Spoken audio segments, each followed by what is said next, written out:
गर्मियों की वह एक स्याह रात थी जब राजस्थान के दूर दराज के गांव करेरी में कुछ अजीब घटित होने वाला था। पूरा गांव दिन में चिलचिलाती धूप में तपता और रात में अजीब सायों से घिर जाता। गांव के बुजुर्गों की माने तो यहाँ की हवाओं में एक अजीब सी सुगंध थी जिसे महसूस करते ही रूह कांप उठती। अध्याय 8। डर का पहला एहसास। राजवीर, जो एक पुरातत्वविद था, वह अपने दोस्तों के साथ इस गांव में शोध करने आया था। गांव के लोगों ने उन्हें पहले ही आगाह कर दिया था कि वे रात के समय घर से बाहर न निकलें, खासकर पुरानी हवेली की तरफ न जाएं। यह हवेली पिछले 100 वर्षों से वीरान थी और कहा जाता था कि वहां एक खूबसूरत मगर भयानक चुड़ैल का वास था। लेकिन रोमांच और जिज्ञासा के कारण राजवीर ने इस चेतावनी को अनसुना कर दिया। अध्याय 2। हवेली का रहस्य। रात के करीब 12 बजे राजवीर और उसके दो दोस्त अद्वैत और सुरभि पुरानी हवेली की ओर बढ़े। हवेली पर पहली ही नजर में सिहरन दौड़ गई। दरवाजे की लकड़ी जर्जर थी, दीवारों पर सफेद लाल धब्बे थे और हवा में कुछ अजीब सी गंध फैली हुई थी। सुरभि को इस जगह पर आते ही कुछ महसूस हुआ। एक अजीब सा कंपन उसकी रीढ़ से होता हुआ पूरे शरीर में फैल गया। राजवीर, हमें यहां नहीं आना चाहिए था, वह कांपती आवाज में बोली, लेकिन अब तो देर हो चुकी थी। अध्याय 3। चुड़ैल का स्वागत। राजवीर ने जब दरवाजा खोला तो सामने एक लंबी काली साड़ी में लिपटी परछाई खड़ी थी। उसके बाल घने और बिखरे हुए थे, आंखें काली और चमकती हुई। उसके चेहरे पर एक मोहक मुस्कान थी, मगर उसमें कुछ असामान्य था। तुम्हारा इंतजार था, राजवीर। उसकी आवाज में एक सम्मोहन था। राजवीर की आंखें चुड़ैल से मिली और तभी उसे महसूस हुआ कि उसका शरीर धीरे धीरे बेजान सा हो रहा है। वह उसकी तरफ खींचा चला जा रहा था। अद्वैत ने उसे पकड़ने की कोशिश की, लेकिन वह भी उसी सम्मोहन में घिरता चला गया। सुरभि ने हिम्मत जुटाकर एक तांत्रिक रक्षा सूत्र निकाला और मंत्र पढ़ा। तभी हवेली गूंज उठी। तुम बच नहीं सकते, यह मेरी दुनिया है। अध्याय 4। मोह और मृत्यु। राजवीर को लगा जैसे वह किसी स्वप्न लोक में पहुंच गया है। वहां रंगीन परछाइयां थीं, सुगंधित फूल थे और एक नाजुक स्पर्श उसके गालों पर महसूस हो रहा था। चुड़ैल उसके करीब आई। उसके होंठ ठंडे मगर उत्तेजना से भरे हुए थे। उसने धीरे धीरे राजवीर की गर्दन पर अपने नाखून फेरे और उसके दिल की धड़कन बढ़ने लगी।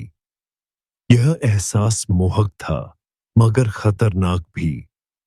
राजवीर ने खुद को छुड़ाने की कोशिश की, लेकिन वह पूरी तरह से उसकी गिरफ्त में था। उसकी सांसें तेज हो गईं, आंखें बंद होने लगीं और तभी धड़ाम! अचानक सुरभि ने एक पवित्र भस्म हवा में उड़ा दी। एक काले धुएं के साथ चुड़ैल की चीखें गूंज उठीं। हवेली की दीवारें कांपने लगीं। अध्याय 5। आखिरी रात राजवीर होश में आया, मगर उसकी आंखों में अब भी चुड़ैल की छवि बसी हुई थी। दिन बीतते गए, मगर रातें डरावनी होती गईं। राजवीर जब भी आंखें बंद करता, उसे वही चुड़ैल नजर आती। उसकी सांसें महसूस होती, उसकी ठंडी उंगलियां उसकी गर्दन पर रेंगतीं। एक रात वह फिर से लौट आई। राजवीर अपने बिस्तर पर लेटा हुआ था जब उसे कानों में वही पुरानी आवाज सुनाई दी। मैंने कहा था ना, तुम बच नहीं सकते। धीरे धीरे उसकी चादर नीचे सरकने लगी। हवा में वही मोहक गंध थी। अचानक उसे महसूस हुआ कि कोई उसके बेहद करीब आ चुका है। हल्की हल्की सांसें उसके कानों में गूंज रही थी। उसने आंखें खोली। वही काली आंखें, वही बिखरे बाल, वही मोहक मगर खतरनाक मुस्कान। तुम अब मेरे हो, राजवीर, हमेशा के लिए। अगली सुबह अद्वैत और सुरभि ने जब राजवीर को जगाने की कोशिश की तो वह कमरे में नहीं था। दरवाजा खुला था और हवेली की दिशा में एक साया धीरे धीरे चल रहा था। अध्याय 6। सच का खुलासा। सुरभि और अद्वैत ने पुलिस को बुलाया, लेकिन पुलिस ने भी इस मामले में हस्तक्षेप करने से इनकार कर दिया। गांव वालों का कहना था कि राजवीर अब चुड़ैल का हो चुका है और उसे बचाने का कोई उपाय नहीं है। सुरभि को चैन नहीं पड़ा। उसने एक तांत्रिक को बुलाने का निश्चय किया। तांत्रिक ने हवेली के चारों ओर विशेष पूजा की और यह पता चला कि यह चुड़ैल कोई और नहीं बल्कि रानी मेघना थी, जिसे उसके पति ने इसी हवेली में जिंदा जला दिया था। रानी मेघना की आत्मा अब भी प्रेम और प्रतिशोध के बीच फंसी हुई थी। वह अपने प्रेम को पाने के लिए हर 50 साल में एक युवक को बुलाती और उसे अपने साथ आत्माओं की दुनिया में ले जाती। अध्याय 7। अंतिम समापन। सुरभि और अद्वैत ने तांत्रिक के साथ मिलकर एक अंतिम यज्ञ किया, जिससे रानी मेघना की आत्मा को मुक्त किया जा सके।